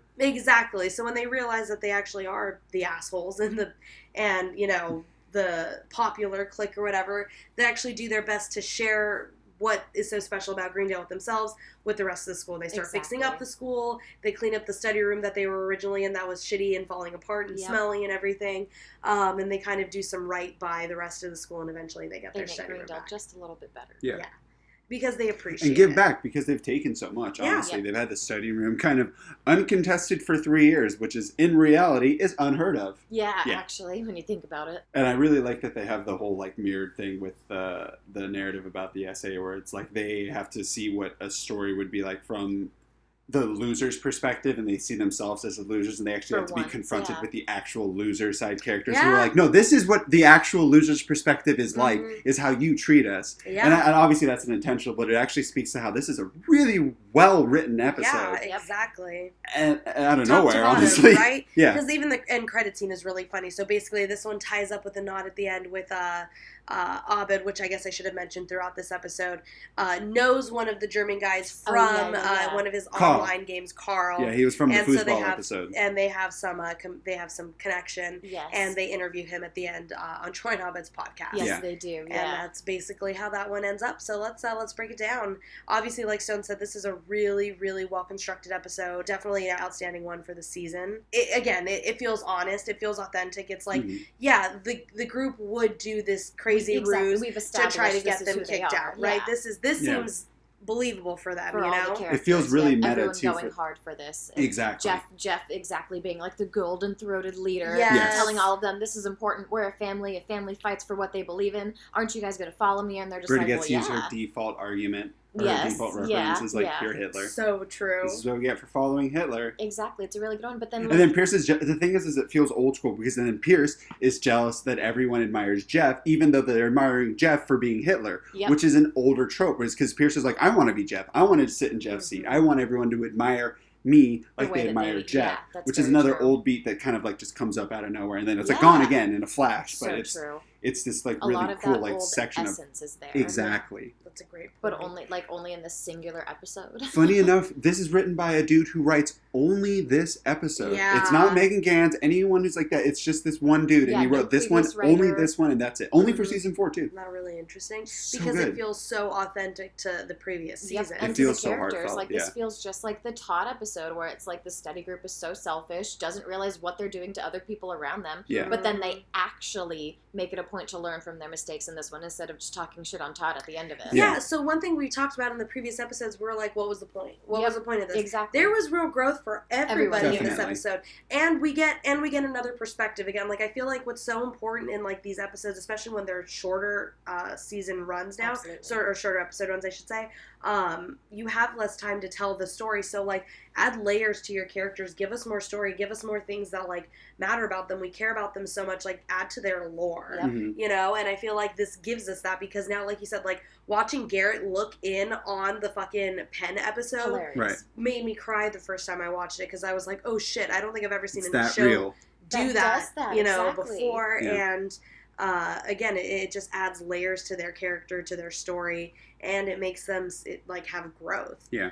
So it doesn't feel like one of those pointless episodes. Like, why did we have this? Exactly. You know? They go out of their way to literally fix up all those crappy study rooms and make Green a little bit of a better place because they realize how shitty they've been to the other people that have been going there who are going there for the same reasons as they are. Yeah, exactly. Because they want to better themselves. They're one of them. Yeah. Exactly. They're all lovable misfits at Greendale. Also, I feel like one of the things the show does is observe, like, the sitcom as a whole and, like, the comedy as a whole. And, like, these are the tropes and, like, how 6 people that are this popular, this charismatic interact with each other and how they interact with the setting and with the people in the setting. I feel like it's a natural, like, endpoint to be like, okay, well, these people actually, if we want to see how they would actually be viewed in this community college setting, in this zany environment, they would actually be, like, lamented. They're actually the big villains. That's a great no one's happy with it. Like, Todd is at it. A lot of both of Todd's stories is basically at his own expense. Right? Yeah, Garrett gets is losered out and gets so many bad things happen to him. Same with Starburns. Leonard's always told to fuck off. Vicky too. Vicky's a loser. Yeah. Like, if you get 3 words in before, yo, shut up. Yep. Yeah. It's like, I really like that there's, like, kind of not just like, oh yeah, you just do that to, like, the people in the background, like the extras, like, it doesn't matter. It's like, no, all the extras are regular people and they would be pissed because they're not just going to disappear next episode. They're actually people that kind of like a social link that's building, and it's like, fuck these guys. Yeah. At this point, that's why it's season 4. We're like, fuck them because they suck. We hate the popular kids. Yeah, it makes sense that they actually support the Germans and they're, like, upset, you know? So I think that's a good time to transition into episode 5, Cooperative Escapism in Familial Relations. Ooh. That was a lot. Mouthful. Yes. That was a mouthful. That's what she said. So basically, again, want to mention, just to give you context, this is a Thanksgiving episode that aired in March. Yes, the beginning of March. Great timing. The study group is discussing their Thanksgiving plans. Shirley invites everyone over to her house for dinner with her in-laws, and Andre is out of town, so she'd appreciate some support. Annie, Pierce, Troy, and Abed basically are eager to attend because they want to escape all of the awkward family traditions that they have waiting for them at home, so they think this will be a nice respite from that. Jeff says he already has plans, and that's right when the dean walks in to invite everybody to his Thanksgiving Day potluck dinner. Yes. Then help with the suicide rates during the time. Actually, yeah, you're so right. And the dean accidentally lets slip that he's been reading Jeff's emails and knows that he plans on having Thanksgiving dinner with his dad. The dean spies on Jeff hard. Exactly, which is probably why he took that condo next to him anyway. Just convenience. Save on gas. Basically, Jeff also reveals that he has a half-brother, so everybody's losing their minds and is worried about how Jeff is going to cope with this. Yeah. Britta immediately starts to celebrate because she feels like she's therapisted his way into visiting his dad and dealing with his daddy issues, right? Everyone is shocked while Britta is ecstatic, obviously believing that everything stemmed from Halloween. Yep. And while she offers her services as a therapist, she says she's going to bring vegan pumpkin pie over to the reunion at Willie Winger's house. Papa Winger. Yeah, Papa Winger. There we go. That's what I was trying. Jeff is like, no fucking way. So Jeff ends up going to his dad's house for Thanksgiving only to run away right when he arrives at the door. Of course. When he calls Britta to try to lie to her and say that he worked through his issues, she lets him know that she Britta'd the whole thing and she's actually inside at Jeff's dad's house. Yeah, full on sitting on his dad's couch. Just in there. So he has to unfortunately go back and he's faced with his dad, William Winger, Willie Winger. Played by James Brolin. Played by James Brolin, thank you. They basically set up some ground rules that they're gonna, not hug. They're not gonna let things get overly emotional. Jeff meets his half-brother, Willie Jr., who is played by Adam Devine from Workaholics. Super soft baby boy. Exactly. And then this is when kind of Britta starts trying to therapize Jeff, and he's trying to talk to his dad, so now she's stuck trying to therapize his half-brother. Yes. I know you Willie guys Jr. are probably feeling a really strong urge to have sex with each other, and it's just like... It's a lot. Get out of here. Get out of here. So edible. Back back Very at good. Shirley's house, the other study group members are trying to figure out a way to escape Shirley's tormenting family. Yes, Oh, they're wow. saying that Batman is Gay. gay. They're saying all kinds of horrific things. Everyone is so sad they don't want to be there. And this is when Abed decides that they got to do a breakout. Yeah. Full-on Shawshank Redemption. So back at Willie's house, Britta and Willie Jr. are setting the table for Thanksgiving. Willie and Jeff are talking. Jeff's half-brother's really upset that Jeff's the Schwarzenegger and he's the DeVito. Exactly. He gets it. I need to watch that movie because that's an actual movie. Yeah, exactly, where they play twins. Yes. It's fucking ridiculous. But it's obviously causing tension. Doesn't Jeff start talking with his dad, and his dad basically takes credit for how Jeff turned out? Yeah, so Yeah. it basically happens that quick, and I Yeah. love it. So, like, the It reason really does. I was like, that's not right, and No, it's because 'cause that's how it automatically happens. his dad's like, oh man, we're getting along so well. Exactly, You're yeah. such a cool guy. I guess like me leaving you wasn't that bad No, of a thing, exactly. right? Yeah, you turned And out the just way like- you did because of me. And just like go fucking fuck Yeah, yourself. You that son of a sets him bitch. off. Yeah, a flip is switch, and he's just like, "Are you kidding me?" Exactly. So he storms out and leaves. Troy, Annie, and Abed, meanwhile, are basically about to eat Abed's like 8-week-old Yeah. 7-layer dip that's all warm and bubbling over. Garbage Mm. dip. So they can have a reason to leave Poison Yes, themselves. sick. Yeah. Shirley's party, basically. That's when Shirley comes in and catches them, and she basically admits that like having you guys here was basically my buffer that I needed because Andre's not here. I'm here with this family, and they're so horrible. Yep. And having just the family that I love here to help support me is all that I needed. But if you guys To want help to me leave, get then through, leave. yeah. Aw. And it's kind of hurt. Yeah, it's hard, and then so they have to deal with their actions. Meanwhile, Jeff is leaving his dad's house, and Willie Jr. pops out from the back seat and begs Stow Jeff. away. Right? He just like pops out. He almost crashed the car. He begs Jeff to teach him how to be more uncaring and cool. But Jeff tells him he shouldn't pretend not to care because that just gives his dad strength, you know? Yeah, and why give him that satisfaction? Yeah. Exactly. When he gave them nothing. Exactly. He cared for you and he doesn't give a shit and he thinks he made me into the man I am. That guy can fuck himself. Mhm. So basically he realizes that what he's doing is basically just still not dealing with the issues with his running dad. away. Turns around and decides to go back. Troy, Annie, and Abed have now come up with a plan to help Shirley break out of her own Thanksgiving, but she appreciates the thought and tells them that despite how her family is acting, they're still her family, and she wants to be there for them. Jeff returns to his dad's house only to tell him the story of his fake appendix removal. Yes. Yep. Oh my gosh. He basically so badly wanted people to care about him that he lied and said that he got his appendix removed, and when someone asked him to see the scar, he gave himself his own scar so that he wouldn't be seen as a liar. Very Right. hardcore stuff. It Yes. actually gets really sad and serious, and that's what he said. He got so many cards that day, he counted all of them, and he kept all of them because In it a box proves, he keeps under the bed to that day. Yep. because it proves that people actually I cared bet about Greta him. went to look for it after that. Oh, she got so wet when she heard that. She's like, yeah, I need because of I need to course break up with Troy and find I that should box. relay Yeah. that when Jeff goes back to his house, Oh, yeah, Britta Britta's is still still there. there. So So she didn't she's- yeah. leave. No, yeah. She She's stayed. sitting there with Willie So alone. fucking weird. So they come back, and Jeff gives this whole speech to his dad, and Britta's there, exactly. But it's a So- really nice speech, and he tells his dad off, tells him all the things, or basically gets the gist across of what he wants to tell his dad. And what does his dad do? He fakes Pierces. a heart attack a la Pierce. Yep. Mhm. And obviously Jeff sees right through it, and we'll talk about it a little bit more. But what a great homage to be like, well, I wonder who Who this Jeff is going to end up yeah. being like, Yep. you know, and who What's his this father's supposed just to like, you resemble? know. He fakes a heart attack. Jeff, having some closure, leaves with Britta, Mhm. and he's like, I know you're going to have a strong urge to sleep with me right now. Mhm. Yep. Please resist. But it's not Aw. even like, no. Yeah, she whatever, not really. But yeah.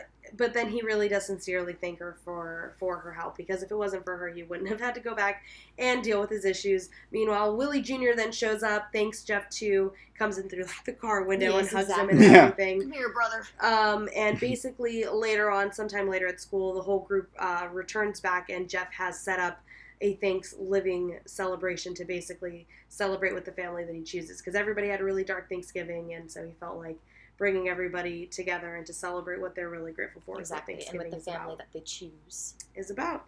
Yep. And basically the end credit scene is Shirley's doing a laundry in her garage Yes. after Thanksgiving has come and went, and she's humming Daybreak, which I Uh-huh. love.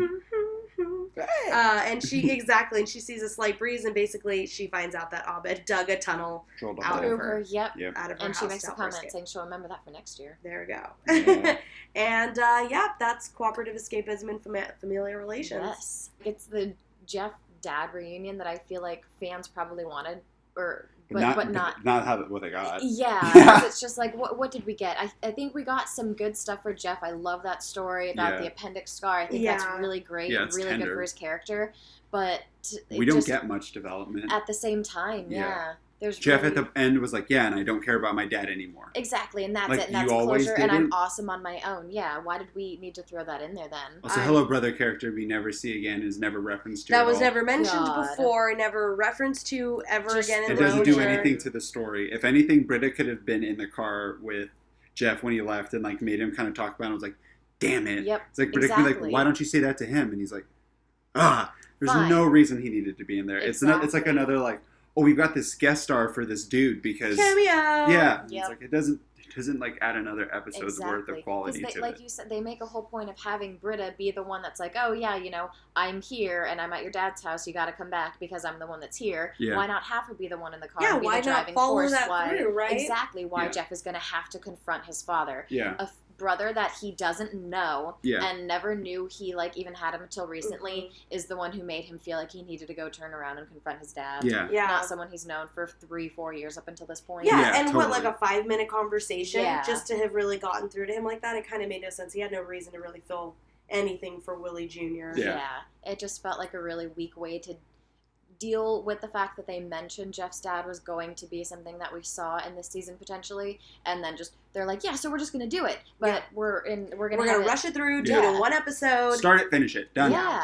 And my thing is like maybe that would have worked, but like they needed to up the stakes, they needed to up the ante. Absolutely. And Jeff's dad needed to pull some sort of dick move and like threaten him or something. Yeah, exactly, or try to like use him. Like maybe he starts to actually believe him, and he's a really good guy, Pulls and then he's just that good of a con artist. And no, at the end he asked him for money to invest in this other thing or whatever. That would have been so much better. And then he's like, you are just the guy that I always thought you were. Exactly. Yes. And then he tells him, well, maybe you're all right because you turned out okay. And then he still tells him the appendix story. Exactly, and gets to go off on him. But it would have felt more deserved. Definitely. Exactly. And it made no sense that it was like this guy was Jeff's dad. It's like, he wasn't nearly charming enough. I didn't get why he was like Willie. But they tried to make him like Jeff, which is just like it. This dude doesn't act like Jeff, and he doesn't really feel like a Jeff thing. Like, originally, Dan Harmon was, like, pushing for Bill Murray for Jeff's dad. Mm-hmm. And I feel like Bill Murray could have actually been cool and suave enough to actually outdo Jeff and to actually intimidate Jeff. And to be someone that we feel like is Jeff's dad. The guy that they got to, like, Jeff's dad in this episode felt like I think we said, like, kind of like a Pierce. Yeah. And it's like, they obviously make, you aware that Jeff could turn into Pierce, but I think they make you know that Jeff's dad isn't Pierce. Jeff's dad is a charming con man. Yeah. Exactly. Like, he meets the study group, or the study group looks him up, or something. See, my thing was, if this had more time, I would like if, like, Jeff doesn't care. He admits he doesn't care. And he's like, I'm actually not going to address it. The study group is like, we care so much about Jeff. We know this is going to develop him. Even Pierce, in season 3, Pierce was like, hey, I see that Jeff had a big problem, and I made him confront it with his daddy issues in a horrible way in the hospital bed episode, but he did. Even Pierce can be like, I know what, because his father died, he still has issues. I know what this is like. Yeah. Again, in a perfect world, and then, like Ashley said, stage an intervention. Imagine them interventioning Jeff. That would, and then Ovid can make another documentary. Then they find Willie, and then Willie like corrupts them because he's super Jeff, and they love Jeff. So then Jeff sees the threat that Willie is, and then exposes the damage that he does to people around him when he's not done charming, and exposes the appendix story. Like, this is the result of your actions. You can't just pretend like all you do is suave and don't leave a battleground, like a wake of destruction behind him, because Jeff has also, in these 4 things, seen the result of his actions.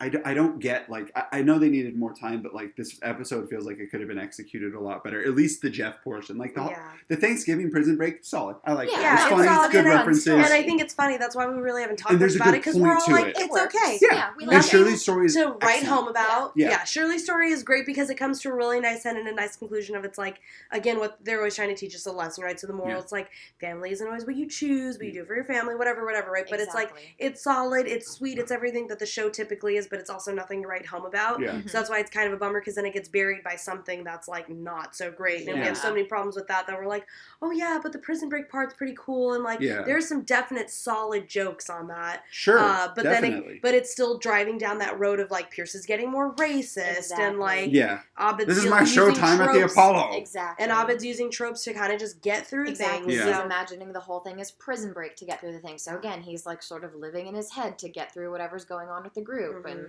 So that's why it's just like, it's solid, but it's not, again, nothing to write. He could have just been talking to the group members instead of like doing this whole narrative.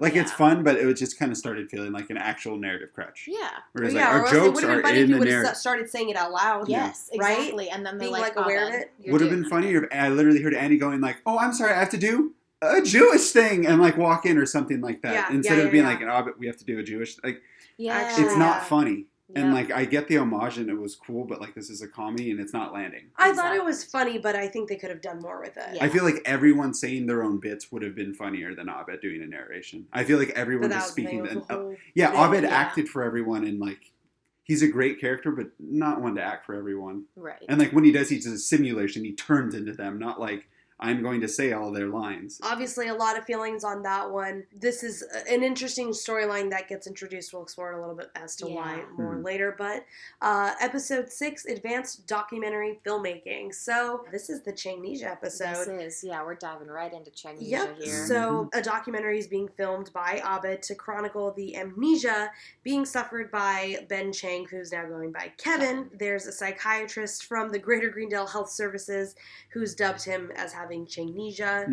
He doesn't remember anything. It's this complex form of amnesia. The dean is being interviewed and says that, they have a sordid history with Ben Chang, but they do believe that he's changed, and now they've gotten this grant, and they're dedicated to helping Kevin rehabilitate and get back to normal, right? Exactly. Or have a somewhat normal life. Yeah. So basically, this whole documentary is being made because they're submitting themselves for the MacGuffin Neurological Institute, who is giving away a $40,000 grant. So Dean Pelton obviously wants it to be a propaganda film, and he wants to explore all the aspects of Changnesia, including Jeff's belief that Chang is faking his Changnesia. Of course. And that's the thing that's very hard off the bat. Jeff does not believe it, but then they're like, oh, well, look, there's so much against this disease, so they need the grant even more then, right? Because so many people don't believe it. Meanwhile, at Shirley's shop, Britta takes over the filming. Jeff is shocked after finding out the rest of the study group are supportive of Chang's recovery. Right. And basically, like I said, he has now resolved that his whole ruse is that he's going to pretend that he's on board, but he's really going to take it down from the inside. Yes. Oh, very winger-ish. Exactly. He wants to employ Shirley as his ally, but she's already employed Kevin at her sandwich shop, where the food is Kevinly. She says that even if he's faking it, everybody deserves a second chance, and so this basically makes it so that Jeff is 100% committed to this. Right. Jeff pretends that he really wants to help with this whole thing. He's putting together a whole reception for the filming, for the airing of the movie, of basically, the documentary. Right. Exactly, and so he employs Pierce to be basically like the MC for the night and has him do an opening act complete with racist hand puppets. Yes. Yeah. Senior Blackface Winston and his Asian wife. That scene we'll get into later because of horrible behind-the-scenes reasons. So now Troy and Annie have paired off. They're the detectives that Jeff is basically employing to help find dirt on Chang. Right, but they think that they're trying to help. Exactly. So that's the thing. Again, Jeff is manipulating the situation. To try to expose Chang. Exactly. And again, we've talked about it. Yeah, is Jeff falling into his old ways? Of course, because Jeff is Jeff. Right. But this is again, because it's something petty. He wants to prove that Chang is lying, and he's pissed off about it, so he's going to do whatever it takes. He doesn't like Chang. Because Chang went crazy. To be fair, Chang tried to burn down the whole school. Yeah. Yes. And just to get off is like, oh, I don't remember any of that. Is at least in Jeff's view of righteousness, bullshit. Oh, absolutely. It should be everyone's, but we'll get into that after the break. Yeah. And what's funny is when Jeff is talking to Kevin and trying to find cracks in all of his story, Kevin always has a way to justify everything he says, does everything, right? Right, So there's just no way to expose him yet. So back in the study room, Jeff checks up on Pierce, and as he expected, he's come up with a very offensive bit, and he wants him to go balls to the wall with it. Yeah. Troy and Annie are at a trout farm where Kevin basically sprung up a few weeks ago, and they confront him, and basically we find out that he's been being used as unpaid manual labor for the past 3 months. Yes. But he wanted him to. Yeah. He was named after the trout farmer's dog. Kevin. Yeah. So Jeff is annoyed at this footage because it just makes Chang look more sympathetic. And he asks Abed if he can take a closer look at the footage that Britta and Shirley were supposed to be filming at the sandwich shop. Yes. Because again, Jeff is just bent on finding a way Exposing to... Chang. Somehow, yeah. Kevin. There's got to be something. So he discovers that Chang tried to call a specific number on the payphone several times, and he believes it's the smoking gun that he's looking for. At the reception, the MacGuffin group arrives on campus, only to hear Greendale's proposal for Changnesia, and Jeff just totally fucks it all up. Oh, Watches yeah. it. Yeah, like hardcore too, though. Jeff has a special presentation in store. He brings out Chang's ex-wife, who asks Kevin if he remembers her. He shows the footage of him dialing the phone number, which is her phone number. Yep. How could you remember it if you have Changnesia? Then he, basically says that he found the number in the vents. Yeah, that's what Kevin says. Yeah. Kevin says he found the number in the air vents, but wasn't sure that the person on the other side would want to talk to him. It was the most beautiful number he had ever seen. Mm-hmm. And touched by this, his ex-wife goes to him, but is intercepted by Jeff, who kisses her, trying to prove that Chang is faking everything by making him jealous. Yes. It's like, well, if you don't know her, then you don't care that I just kissed her right now, right? Yep. Because Jeff is a monster. Yes. Absolutely. Person that goes the farthest will win. Exactly. So everybody is super turned off by how much of a dick Jeff is being, and basically they chastise him for the presentation. But what's funny is the group from the MacGuffin Institute thinks if you have this much up against you and Changnesia, then you definitely deserve this grant. Yes. And so the grant Granted. So Jeff becomes a pariah, basically, and Chang is a walking celebrity. Oh, boy. Yeah. Later on in the cafeteria, where Jeff is counting his lumps and just kind of taking it, Chang approaches him, actually Kevin, and says that he thanks him for, at least helping in the effort that he did, because he still did get the money. Apologizes for all of Chang's misdeeds from the previous season, and basically asks for a new start. And Jeff says, okay, everybody does deserve that. And it does end with a typical crane shot and a zoom out and a pop song. And exactly that Abed wanted. Exactly. Yep. And the end credit scene on this one is after viewing Abed's documentary, Kevin Chang exits the study room. He makes sure he's alone, pulls out a cell phone and calls someone and tells the person on the other end that everyone believes him and he's waiting for further instructions, revealing Jeff was correct and he'd been faking the Yeah, he's Chang. Dun, dun. feelings. Yeah, because it's like, why would the study group so easily believe such a weak story after all Chang put them through? That's the thing, Chang tormented them, almost He was tried to going to set kill the them. Yeah. I get getting second Are you chances. kidding Jeff gets me? a second chance episode 1. This is a huge part of Greendale. Jeff gets a second chance after axing a Chang table. almost murdered hundreds of people in a fire.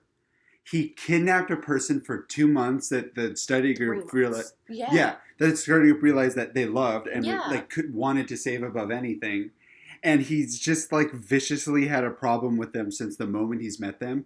And it's just True. no, but he's a different person now. Exactly, and we want to put ourselves out Bullshit. there for him. Also, Changnesia as a storyline itself is just fucking lame and weak. I can't believe they reduced Ken And they don't Jeong to even that. wait Yeah. one It's episode. oh no, but it's a ploy and he's helping City College. It's oh, come on, there's a better way. Have him just help City College and infiltrate the school as Kevin, or as Bennigan, I don't know. As something, There's right? But something find a better they way. could have done, Have him wear silly disguises. I don't care. Yeah. Right? Anything. Absolutely anything. But Changnesia, Ken Jeong, is so talented. Yes. He's hilarious. The reason We've when they seen brought him back shine is because they before still this. had him on contract. On And it was well, let's contract, just bring him back. And then they just didn't know what to do with him. It's just, it feels so weak. I love that we get Abed's next documentary episode, so we see that he keeps getting better with that. Again, it's advanced documentary this time. Exactly. So I love that. And that's this is really the most funny. advanced, exactly. It is so funny because we get the lower third graphics with their names. Which are so we nice. He gets his crane shot Yes, at the he gets his end. crane shot. He has some steady cams where Garrett's fully wearing a camera. Yes, that's show business. And I feel like this is the first episode this season where we kind of actually get our authentic Abed. He's being, his showrunner, his camera runner, he's doing his documentary. He says that stuff to Jeff. He's like, oh, are you willing to pay me enough to get a crane shot and a pop song that I can use? Yep. That's Abed. Yep. Running the show. 1,000%. This is the first time I feel like Abed's really gotten to actually shine this season, and it's really sad because it's basically halfway through. Oh my God, what a great point. And what Britta's reduced to a joke with her glasses, looking up Changnesia. Or I have a controversial theory. Yeah. Exactly. But that's what she's reversed to, is having a I controversial don't literally know theory, where she was this whole damn episode. Aside from that, Yeah, exactly. exactly. So it's you're forgetting about characters entirely. That's not really anything Community's done before. Britta is useless, but that's why you bring her places and there's funny antics to ensue because Britta is useless. Britta, have her join Partner and Houlihan in their search or something. I don't know. And mess it up, with her, you know. And Partner and Houlihan. So Annie and Troy is a fun bit for sure, but again, even that's kind of just like stalled out. It's like, oh, they found this thing and it breaks the case or whatever, but then Jeff just uses it to like manipulate. So it's like, I don't know. It's fun to watch, but it doesn't get silly episode, much done. Exactly at the same time. And then at the end, Chang is like, oh yeah, and I'm not Kevin. Exactly. So it's like we spent this whole episode doing this to get this grant. I don't give a shit about all the Kevin jokes he's making then, because it's like, oh, so it's not. It's like you could be making Chang jokes. You're just Chang, but I don't get. Like, this is so not crazy considering how crazy you just went. It feels like it just feels lazy. Yeah, exactly. It feels lazy. It's like, okay, of course he's pretending. It'd actually be more of a shock if he really did have Changnesia. Yeah, the fact that they make it a joke within like the joke that it's supposed to be is just like, oh, now you're treating the audience like we're stupid. Thank you. That's And I think that's why we're just like, okay, fine, okay. Cheap for sure. And it definitely feels like, okay, well, we used Ken Jeong because we had him on retainer, so let's just keep using him. Yeah, we've got him.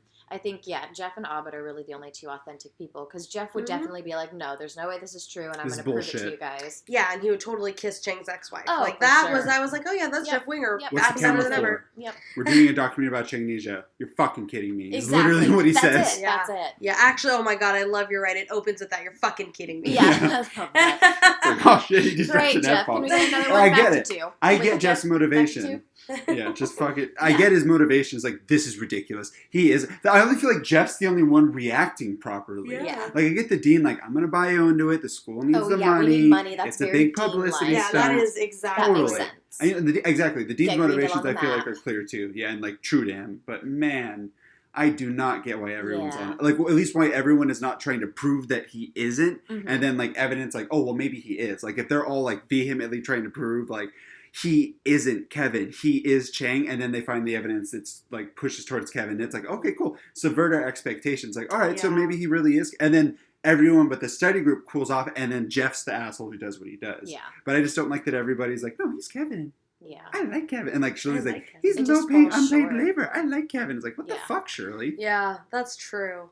And so speaking of what the fuck, because I think at least for Stone and I know Ashley feels the same way, but like for me, this is actually an episode that I don't watch. Like I'll just preface with, I don't watch this episode, and we'll talk about it a little bit more, just because it's one of the stories that falls really hard on a trope. So it goes so into these characters are making choices that don't make sense for them. It hurts. It's not cool. Exactly. So it starts off with the dean basically giving a presentation to the study group saying that we have a very important student coming whose dad is super loaded, and he's trying to figure out which school he's going to go to, and they're trying to basically campaign to have him come here. He's a whale. Exactly. He's our new whale. He's going to spend a buttload of money. Yeah, because they currently have a whale, which is the one and only Pierce Hawthorne. Yeah. Again, loaded to no ends, is taking classes he doesn't need to take. Every semester for 11 years. Is paying for extra stuff, all the bells and whistles that he can, and so they're hoping to also get this kid because they need the money, right?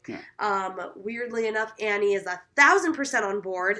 Alongside this unethical plan of the dean. Exactly. Because to help this school's money, it doesn't make sense. Yeah, but they basically are like, we just have to make this the fun, cool, great school that he has to want to come to, right? And everybody's like, doesn't that seem a little unethical? And they're like, no.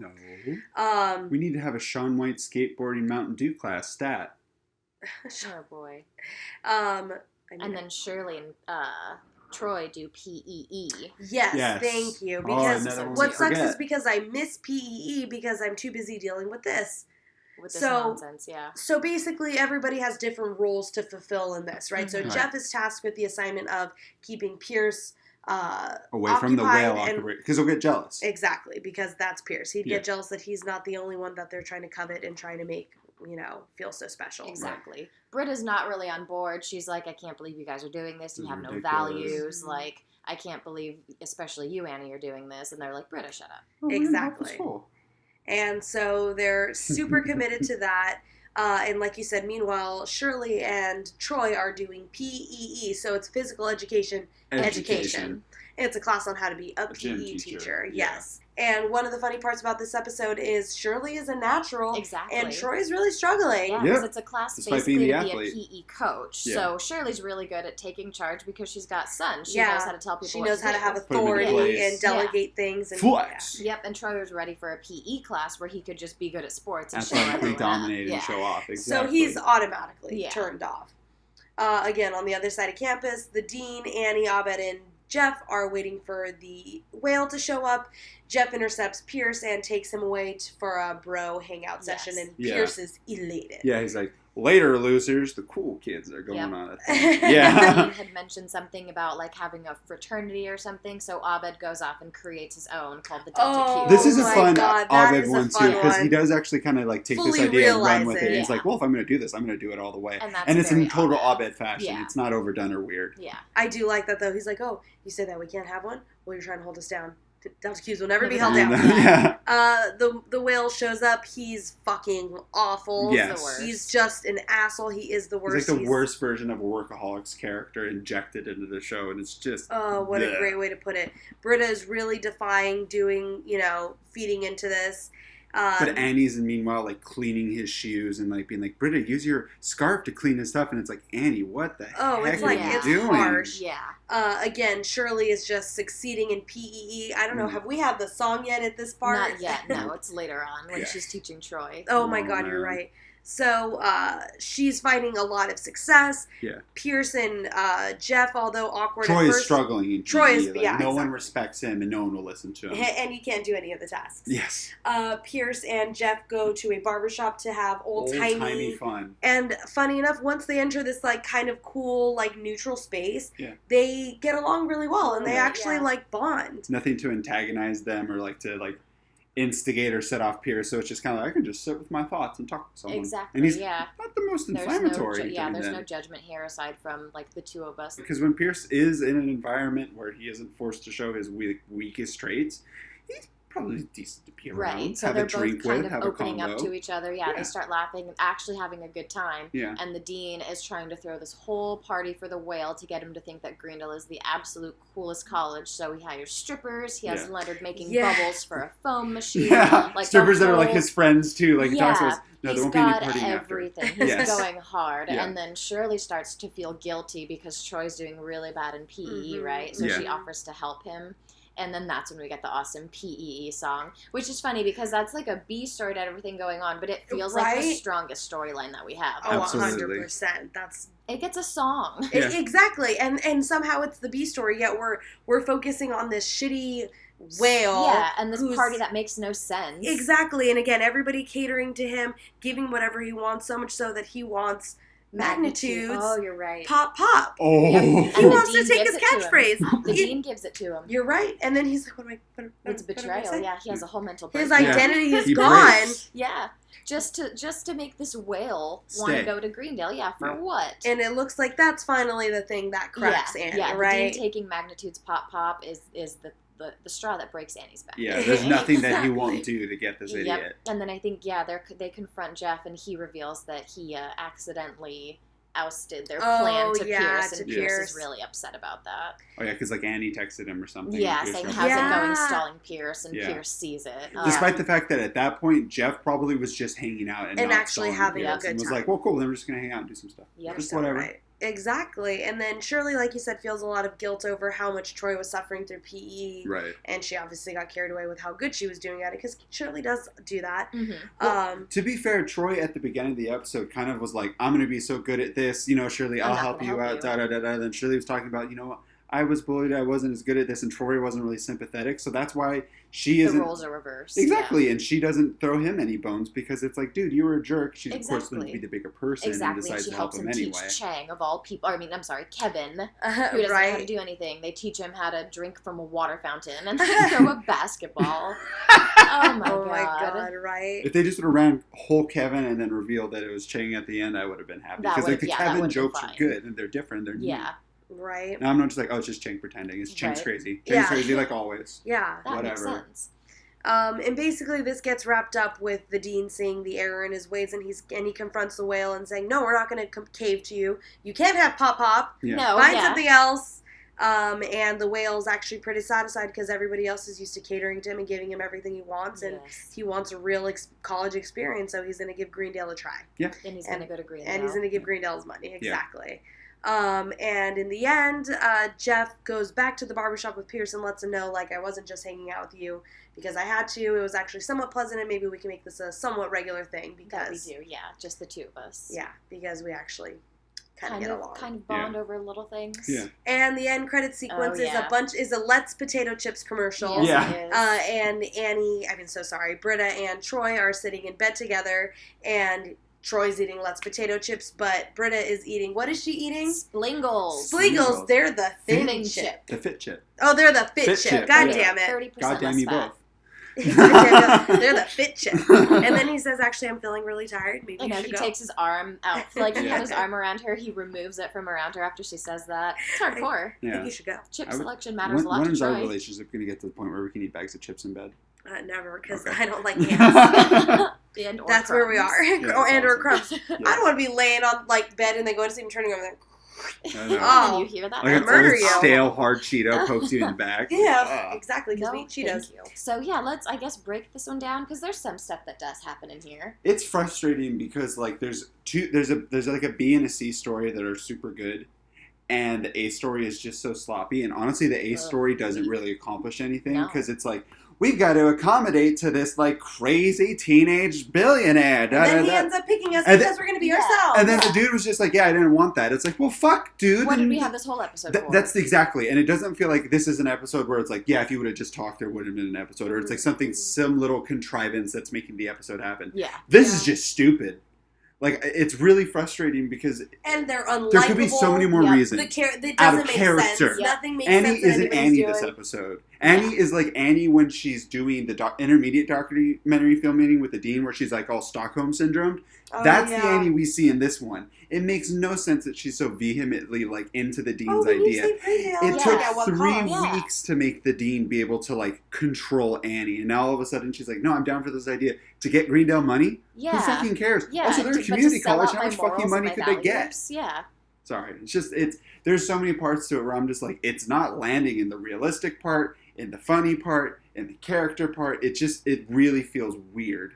But then we have Pearson and Jeff, and it's such a tender, cool interaction we haven't really seen where they actually get along.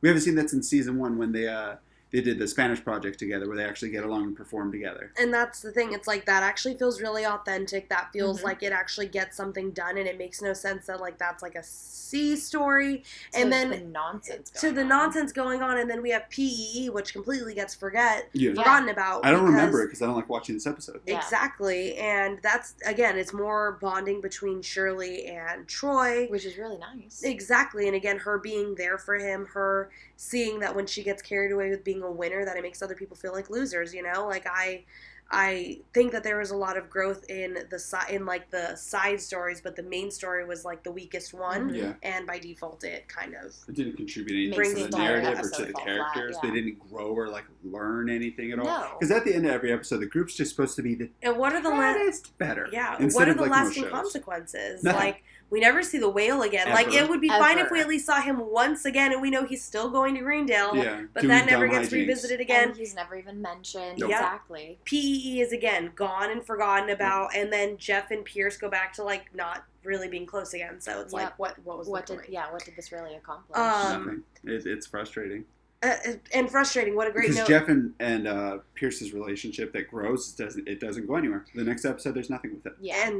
And that's a great time to kind of bookend this one. I think so, yeah. So that's part 1. And then the low. Yeah. And come back up, Hopefully maybe. we'll be... Her Story of Dance is going to be our next one. We'll be back with episode 8, which I do think is a little more of a high. It's a good one. I actually really like that one. Yeah. More Pierce, good strengths in a really interesting way. So exactly, yeah. So this will be the end of part 1, and come back for part 2, where we finish covering the second half of season 4 of Community.